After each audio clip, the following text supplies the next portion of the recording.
sama para YouTuber itu. Saya selalu mengatakan, jangan menghina Ustadz Maher. Beliau sakit, bila perlu didoakan.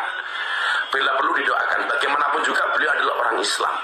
Maka begitu saya mendengar tulisan itu, membaca tulisan itu di Facebook dan di grup-grup WA, betapa kemudian saya sangat kagetnya ketika kemudian Anda menghujat Gus Dur seperti itu. Na'udzubillah min dzalik, semua na'udzubillah min dzalik. Maka lumrah sebenarnya ketika orang kayak saya ini emosi, tapi saya nahan. Nggak pantas lah kiranya saya harus teriak-teriak macam-macam. Tapi yang perlu Anda pahami, tolong penghinaan Anda terhadap Gus Dur, Anda segera insaf. Minta maaf kepada keluarga, kepada zuriyah.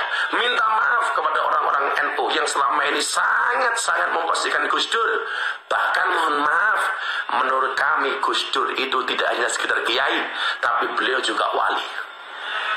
Ala inna awliya Allah la khaufun alaihim wa lahum yahzanun. Begitu istimewanya Gus Dur di mata kami.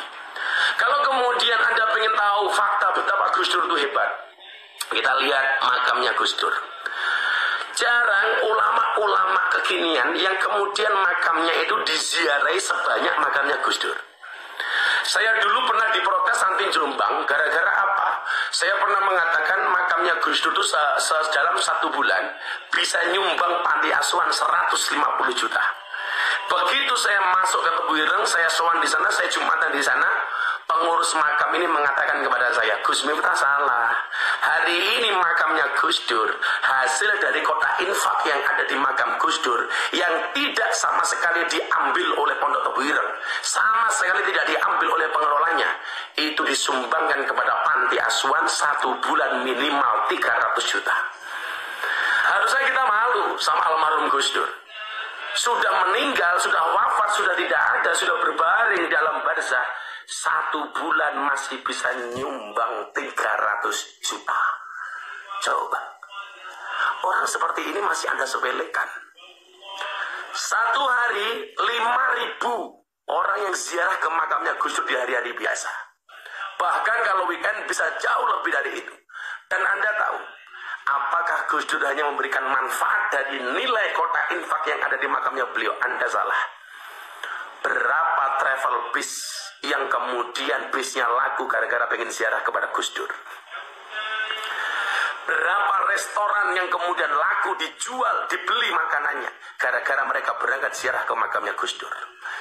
Berapa pom bensin yang laku bensinnya gara-gara bisnya beli di SPBU itu?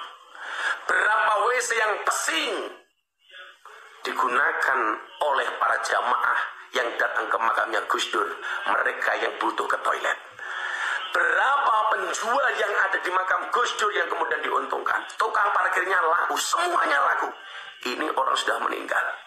Maka begitu Anda menghina, naudzubillah min dzalik, kita ini siapa sih Ustaz?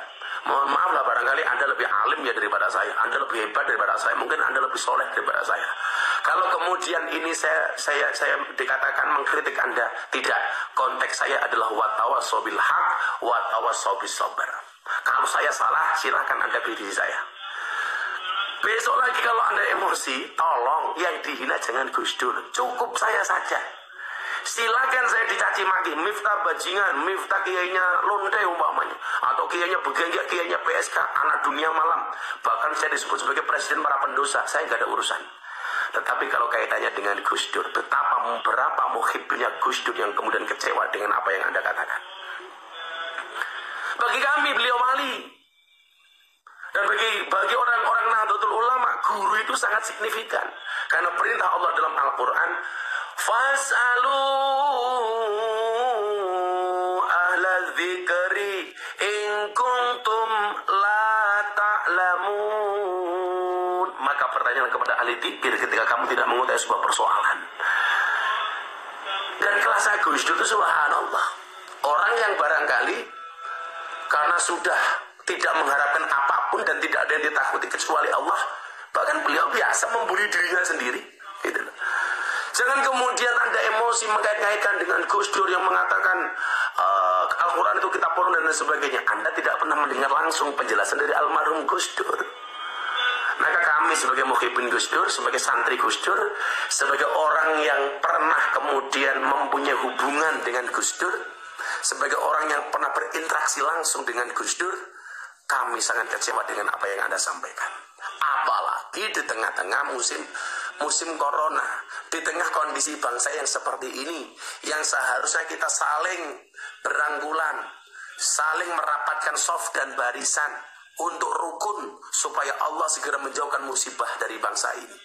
Karena saya teringat ketika Nabi Musa alaihissalam umatnya dilanda kelaparan panjang gara-gara kekeringan yang tidak segera turun hujan, Nabi Musa mengajak umatnya, kemudian diajak untuk sholat istisqa minta hujan. Setelah sekian kali sholat istisqa, ternyata tidak turun hujan. Dan ternyata ketika kemudian Nabi Musa tanya sama Allah, kenapa kami tidak diturunkan air hujan? Apa jawab Allah? Karena ada umatmu yang tidak mau akur, karena ada umatmu yang tidak rukun. Kemudian Nabi Musa bertanya, siapa umat saya yang tidak bisa rukun? Apa kata Allah? Yuratakan dani masuk Gusti Allah kok ngerasani. Akhirnya kemudian apa? Nabi Musa meminta umatnya untuk rukun. Disitulah kemudian Allah menurunkan air hujan. Ingat, la tadkhuluna jannata hatta tu'minu wa la tu'minuna hatta tahabu. Sekali-kali kamu tidak dikatakan beriman, sekali-kali kamu tidak akan masuk surga sehingga kamu beriman, dan kamu tidak dikatakan beriman sehingga kamu punya rasa cinta dan kasih sayang. Seharusnya musim corona seperti ini kita jangan kemudian saling menghujat, tapi justru kemudian saling mengingatkan, akur, rukun, supaya Allah segera mengangkat musibah dari bangsa ini.